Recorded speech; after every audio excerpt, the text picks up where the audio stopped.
रहने की शक्ति इतनी ज्यादा है कि यह आपकी सारी चिंता, आपके सारे टेंशन और आपके सारे तनाव को चुटकी में खत्म कर देती है और आपको एक ऐसा मनुष्य बना देती है जिस मनुष्य से बात करने के लिए दूसरे लोगों की बहुत इच्छा होती है।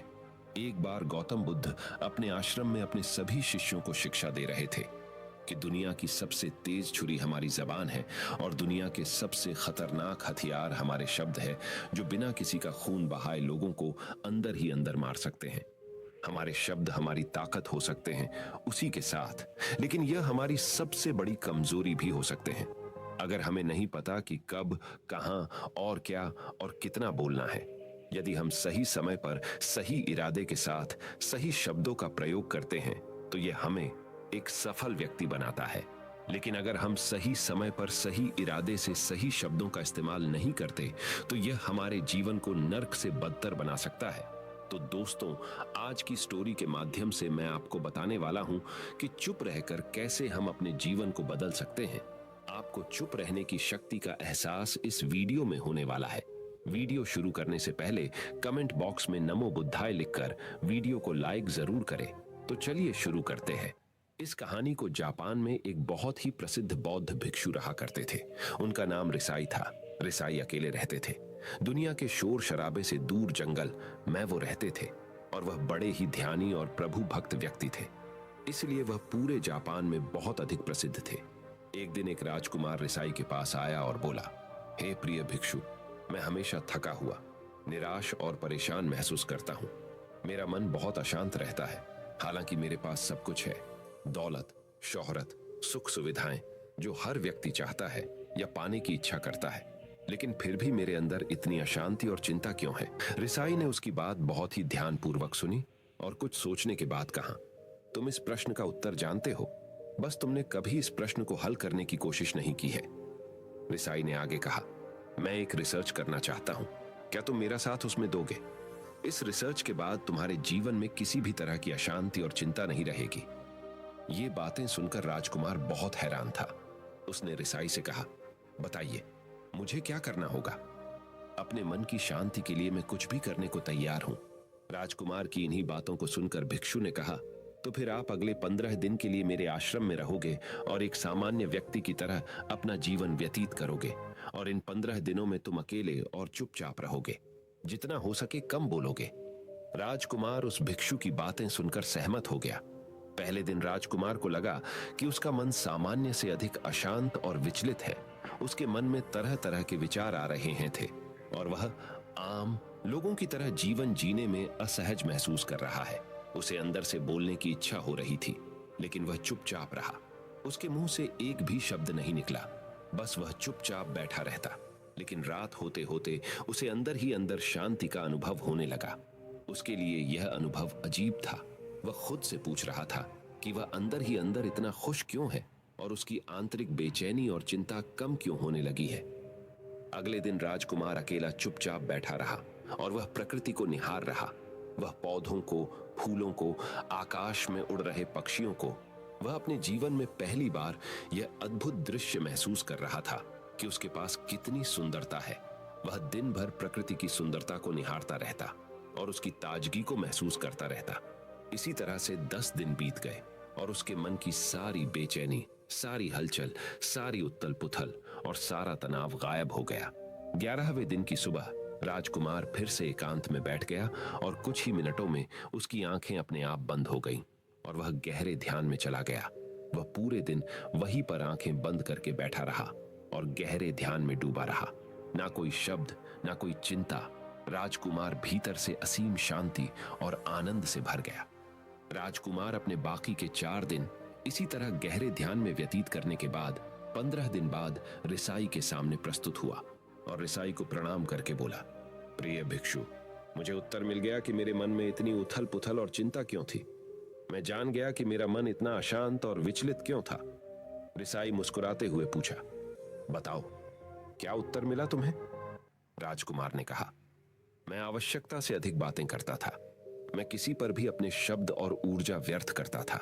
मैं दिन भर अपने लोगों से फालतू की बातें करता रहता और फिर उन्हीं के बारे में अकेले में सोचता रहता और ज्यादातर समय नकारात्मक ही सोचता रहता। इस तरह मैं बस अपना समय बर्बाद कर रहा था। ज्यादा बोलने और नकारात्मक सोचने की वजह से मेरा मन अशांत और बेचैन हो गया था, और इसी वजह से मैं किसी भी काम को ठीक से नहीं कर पा रहा था, जिसकी वजह से मैं हर काम में असफल होने लगा। और फिर इन्हीं लगातार मिलने वाली असफलताओं की वजह से ही मैं और भी उदास और चिड़चिड़ा हो गया। इन्हीं सभी चीजों की वजह से मेरा जीवन नष्ट हो रहा था। लेकिन यहाँ पर बिताए हुए 15 दिन मेरे लिए पूरी तरह से अलग थे। मुझे कुछ अलग ही एहसास यहाँ पर हो रहा था। अब मुझे ऐसा लग रहा है मैं अपना जीवन पूरी तरह से जी रहा हूँ, लेकिन इससे पहले मैं अपना जीवन गलत तरीके से जी रहा था। और मैंने यह भी सीखा कि हमें सिर्फ ध्यान करने की जरूरत नहीं है। ध्यान अपने आप होता है जब हम शांत और मौन होते हैं। ध्यान के पिछले कुछ दिनों के दौरान मैंने जो पहली चीज सीखी वह यह है कि मनुष्य के जीवन की सबसे महत्वपूर्ण चीज स्वयं को जानना ही है। यह सुनकर रिसाई ने कहा, सिर्फ तुम ही नहीं, दुनिया में ज्यादातर लोग जरूरत से ज्यादा बोलते हैं। आज भी लोग ज्यादातर समय केवल एक दूसरे को नीचा दिखाने के लिए ही बोलते हैं। कुछ लोग ना चाहते हुए भी बातें करते हैं और अपना जीवन बर्बाद कर लेते हैं। रिसाई ने राजकुमार को चुप रहने का महत्व समझाते हुए कहा।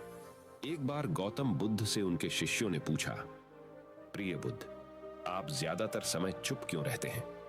बुद्ध ने कहा, क्योंकि चुप रहने से व्यक्ति अंदर से अनंत शांति की गहराइयों में होता है। मौन अपने भीतर उतरने की पहली सीढ़ी है। मौन के बिना स्वयं को जानना असंभव है।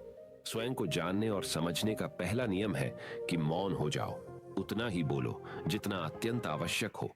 बेफिजूल की बातें करना छोड़ दो।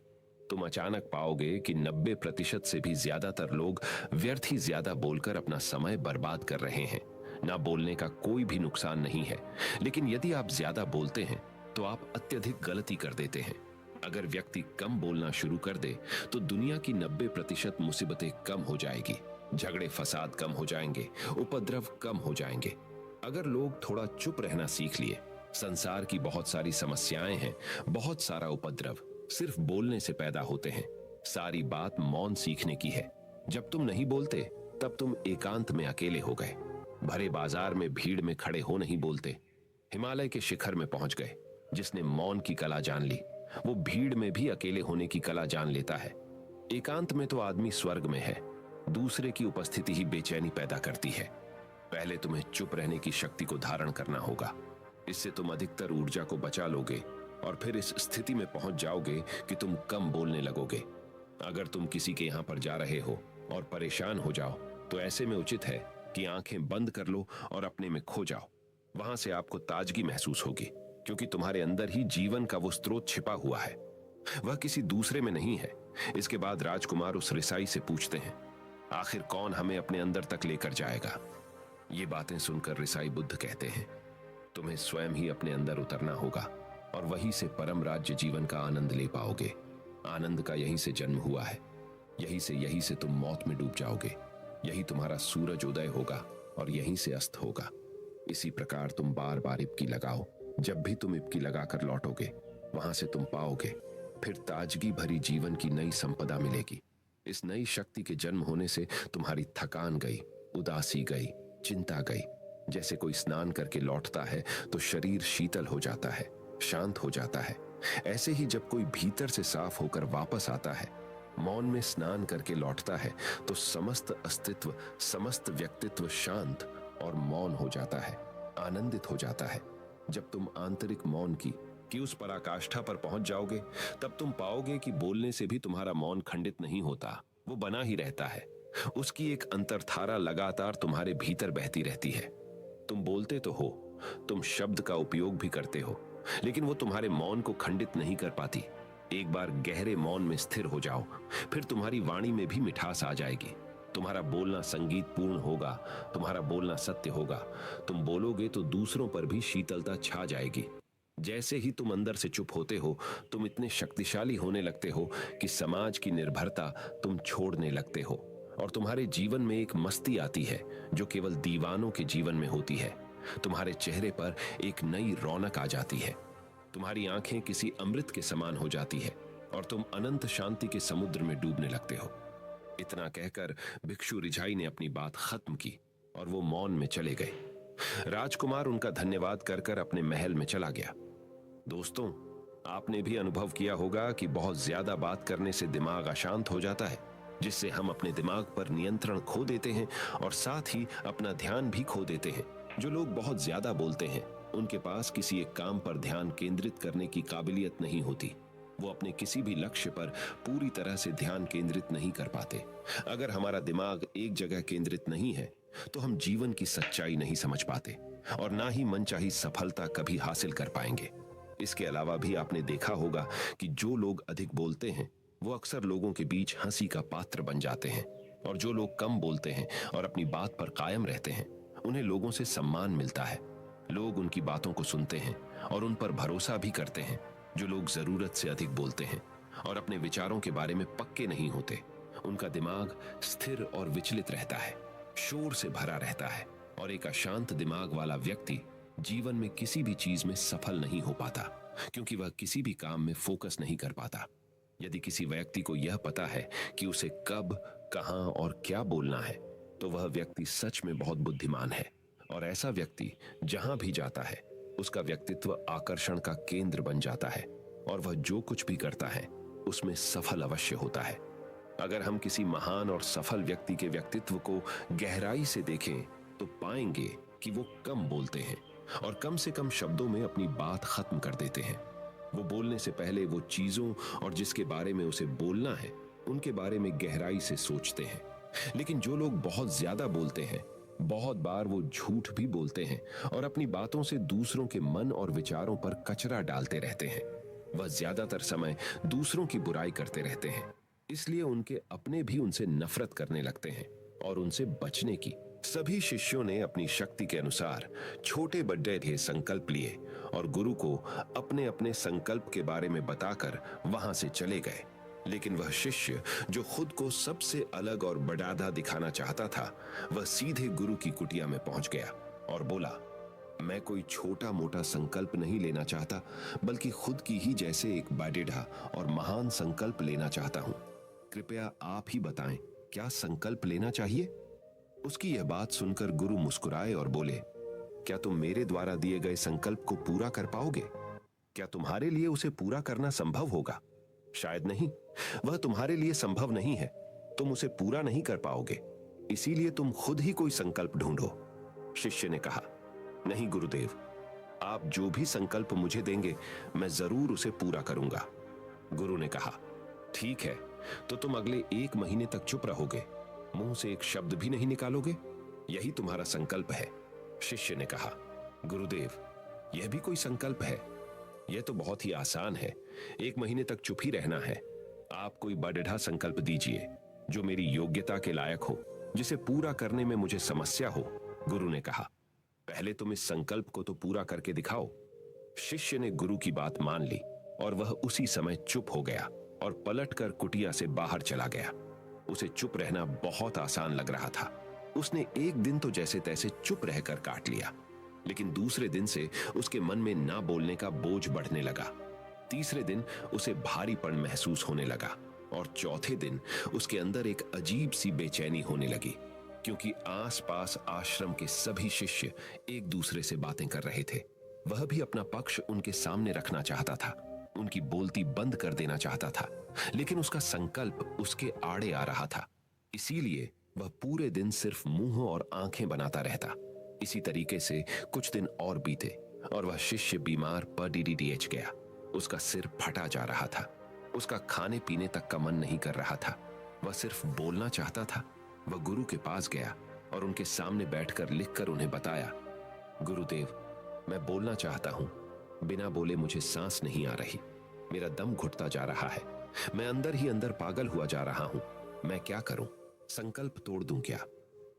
यह पढ़कर गुरु मुस्कुराए और बोले, संकल्प तो तोड़ने के लिए ही होते हैं, लेकिन जो अपने संकल्प को पूरा कर लेता है वही अपनी आंतरिक शक्ति को बढ़ाता है, और जो अपनी आंतरिक शक्ति को बढ़ा लेता है वह समाज और जागृति की राह पर आगे भी आज जाता है। संकल्प का लेना भी तुम्हारे हाथ में था और इसे तोड़ना भी तुम्हारे ही हाथ में है। तुम्हारे बहुत से भाई अपने संकल्प को तोड़कर अपनी पुरानी दिनचर्या पर वापस आ चुके हैं। अगर तुमसे नहीं हो पा रहा तो तुम भी संकल्प तोड़कर अपनी पुरानी दिनचर्या पर वापस जा सकते हो। लेकिन याद रहे, अगर आज तुम इस छोटे से संकल्प को नहीं संभाल पा रहे तो तुम अपनी बाकी की पूरी जिंदगी को कैसे संभाल सकोगे? बाकी फैसला पूरी तरह से तुम्हारे हाथों में है। गुरु की यह बात उस शिष्य के दिल में चोट कर गई। वह बिना कुछ बोले वहां से वापस चला गया और खुद को अपनी कुटिया में बंद कर लिया। वह केवल अपने जरूरी कामों के लिए ही कुटिया से बाहर निकलता, बाकी सारे समय कुटिया के अंदर ही बैठा रहता। 15 दिन बीत चुके थे और आश्रम के लगभग सभी शिष्यों का संकल्प अब तक टूट चुका था, लेकिन उसका संकल्प अभी भी जारी था। संकल्प लेने के बाद से अब तक उसने एक शब्द भी नहीं बोला था। सारा आश्रम हैरान था कि इतना बोलने वाला इंसान चुप कैसे हो गया। 15 दिन बीतने के बाद वह दोबारा अपने गुरु के पास गया और लिखकर बताया है, गुरुदेव, मैं बाहर से तो चुप हूं, लेकिन मेरे भीतर बहुत सी आवाजें हैं, बहुत सी चीख पुकार और शिकायतें हैं। मैं अंदर ही अंदर बात करता रहता हूं। मेरा मन तरह तरह के प्रश्न पूछता रहता है। मैं बाहर से जितना मौन हूं, भीतर से उतने ही शोर शराबे से भरा हुआ हूं। क्या इस तरह से मेरा संकल्प अभी भी जारी है? गुरु ने कहा, हां, तुम्हारा संकल्प अभी भी जारी है, लेकिन जब तक लोगों की ये आवाजें तुम्हारे कानों में पेटी देती रहेंगी, तुम्हारा मन बोलता रहेगा, क्योंकि इसे तो आदत है बोलने की। तुम भले ही बाहर से चुप रहो, लेकिन तुम अंदर ही अंदर बोलते रहोगे। तुम्हें इन बातों से, इन आवाजों से दूर जाना पड़ी रहेगा। शिष्य गुरु को प्रणाम कर वहां से चला जाता है और सुबह होते ही अपनी कुटिया छोड़कर जंगल की तरफ चला जाता है। कई दिन बीत जाते हैं, संकल्प का समय भी पूरा हो जाता है, लेकिन शिष्य लौट कर नहीं आया। आश्रम में सभी को डर था कि कहीं जंगली जानवर ने उसे खा ना लिया हो। इस बीच उसे ढूंढने की बहुत कोशिश की गई, लेकिन वह कहीं नहीं मिला। सभी गुरु भाइयों ने मान लिया था कि जंगली जानवरों ने उसे अपना शिकार बना लिया है, लेकिन गुरु को ऐसा नहीं लगता था। एक दिन आश्रम का एक अन्य शिष्य गुरु के पास आया और बोला, गुरुदेव, हमारे उस अधिक बोलने वाले भाई के साथ क्या हुआ होगा? क्या जानवर ने उसे मार दिया होगा? गुरु ने कहा, हो सकता है कि जानवरों ने उसे अपना शिकार बना लिया हो, लेकिन उसके न लौटने की एक दूसरी वजह भी हो सकती है। शायद उसे वह मिल गया है जिसके लिए वह गया था। फिर शिष्य ने पूछा, गुरुदेव, क्या ज्यादा बोलना इतना हानिकारक होता है? गुरु ने कहा, इंसान के जीवन के बहुत सारे दुखों में से एक दुख यह भी है कि वह कभी चुप नहीं रह सकता, हमेशा कुछ ना कुछ बोलता ही रहता है। सिर्फ हमारे बोलने के कारण हमारे आधे से ज्यादा दुख पैदा होते हैं। परिवार के अधिकतर झगड़ों की वजह हमारा बेमतलब बोलना ही होता है। हम में से कोई भी चुप नहीं रहना चाहता। हम बस सामने वाले को सुना देना चाहते हैं। जो भी हमारे मन में है सब निकालकर उसके मन में बैठा देना चाहते हैं। उसे समझा देना चाहते हैं कि देख, तू गलत है और मैं सही। और इस तरीके से सब एक दूसरे की सडड ही गली बातों को ग्रहण कर रहे हैं। इस तरीके से सुनने और सुनाने का यह काम जिंदगी भर चलता रहता है।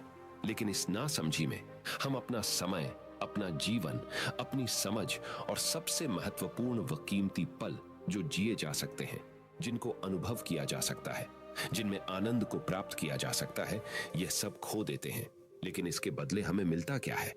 कुछ नहीं, सब व्यर्थ और बर्बाद हो जाता है। इस पागलपन में हमने क्या खो दिया? इसका एहसास केवल कुछ ही लोगों को हो पाता है। बाकी लोग जैसे उन्हें अपने आने का पता नहीं, वैसे ही उन्हें अपने जाने का भी पता नहीं चल पाता। शिष्य ने कहा, तो फिर इसका समाधान क्या है? गुरु ने कहा, पूरी जागरूकता के साथ अपने विचारों को देखना यही एकमात्र तरीका है। सारी मानसिक समस्याओं का वर्तमान में रहकर चिंतन करना, पूरी जागरूकता के साथ अपना काम करना जिंदगी में चमत्कारिक बदलाव ला देता है। उसके बाद वह शिष्य गुरु से अपने प्रश्नों का उत्तर पाकर उनको प्रणाम करके वहां से चला गया। उस शिष्य को आश्रम छोड़कर गए हुए 3 महीने का समय बीत चुका था, लेकिन उसकी कोई खबर न थी। अब तक तो सभी गुरु भाइयों ने भी उसके वापस लौटने की उम्मीद छोड़ दी थी। लेकिन एक दिन वह आश्रम लौट आता है। उसे देखकर सभी के आश्चर्य और खुशी का ठिकाना न रहा। लेकिन अब वह नहीं था जो यहां से गया था, वह कुछ और ही बनकर वापस आया था। उसके अंदर एक गजब का बदलाव महसूस किया जा सकता था। उसके चेहरे पर एक गजब का ठहराव और आंखों में बनी शांति थी। आश्रम में आते ही सभी गुरु भाइयों ने उसे चारों तरफ से घेर लिया और बातें करने लग गए। वह भी अपने गुरु भाइयों से बातें करने लगा। उससे बात करने वाले सभी ने यह अनुभव किया कि अब वह पहले जैसा उतावला और बातूनी नहीं रह गया था। उसके मुंह से एक एक शब्द बहुत ही सुलझे हुए और मधुरता के साथ निकल रहे थे। थोड़ी देर तक गुरु भाइयों से बात करने के बाद वह सीधा गुरु की तरफ चला गया। उसने गुरु के चरण छुए और कहा, गुरुदेव, क्या मैं अब भी मौन हूं? क्या अब भी मेरा संकल्प जारी है? गुरु ने कुछ देर तक शिष्य की आंखों में बड्ढे ध्यान से देखा और कहा, हाँ, तुम अब भी मौन हो। तुम्हारे मुंह से एक भी शब्द निकल नहीं रहा और तुम्हारा संकल्प अभी भी जारी है।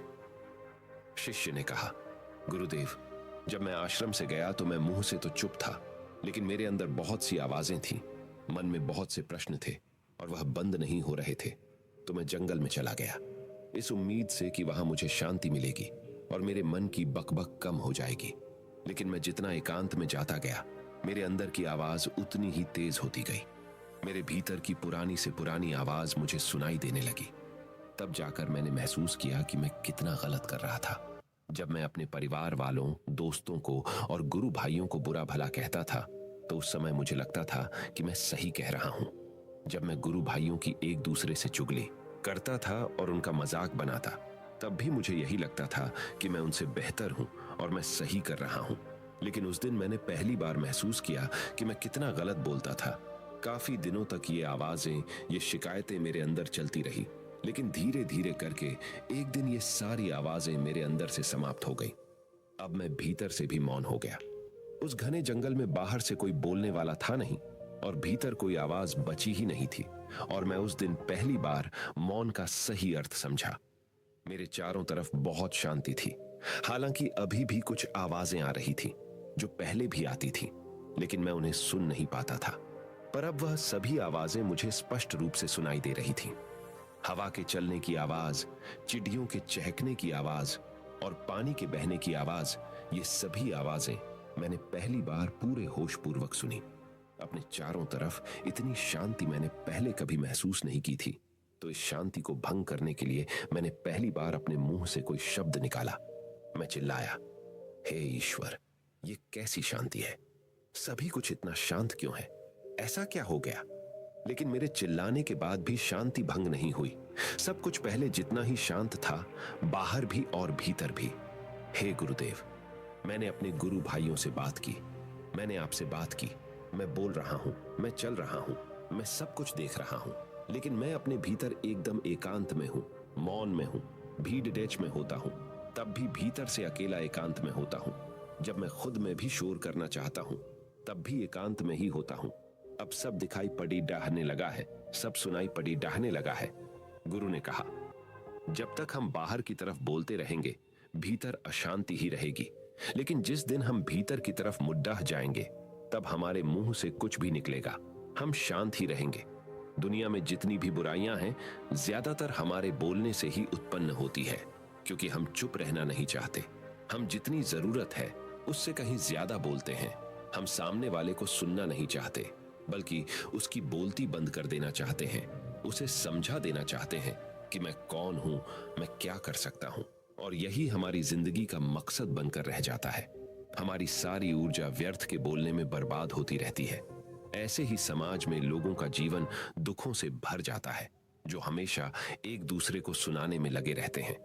कभी एक दूसरे को सुनना नहीं चाहते, समझना नहीं चाहते, और चुप रहना तो उन्होंने कभी सीखा ही नहीं, क्योंकि चुप रहना उन्हें छोटा महसूस करवाता है। दुनिया की सभी लड़ाइयों का कारण हमारा बोलना ही है।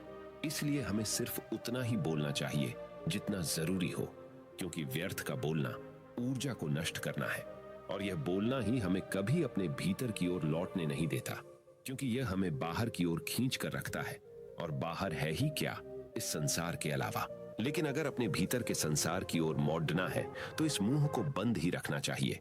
इसीलिए जितने भी बुद्ध हुए, आत्मज्ञानी हुए, वह सभी एकांत की ओर भागे, ताकि उन्हें ज्यादा न बोलना पड़ी डेहे, ज्यादा सुनना न पड़ी डीहे। वह एकांत में रहे और शांत रहे, इसीलिए आसानी से भीतर की यात्रा कर पाए। लेकिन अगर कोई चाहे तो इस संसार में रहकर भी एकांत में रह सकता है, शांत रह सकता है।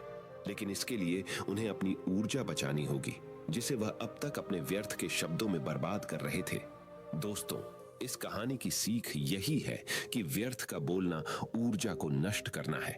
ज्यादा और व्यर्थ बोलना ही हमें अपने भीतर की ओर लौटने नहीं देता, क्योंकि यह हमें बाहर की ओर झुकाए रखता है। और जिन्हें भीतर की यात्रा करनी है, उन्हें अपने मुंह को बंद ही रखना चाहिए।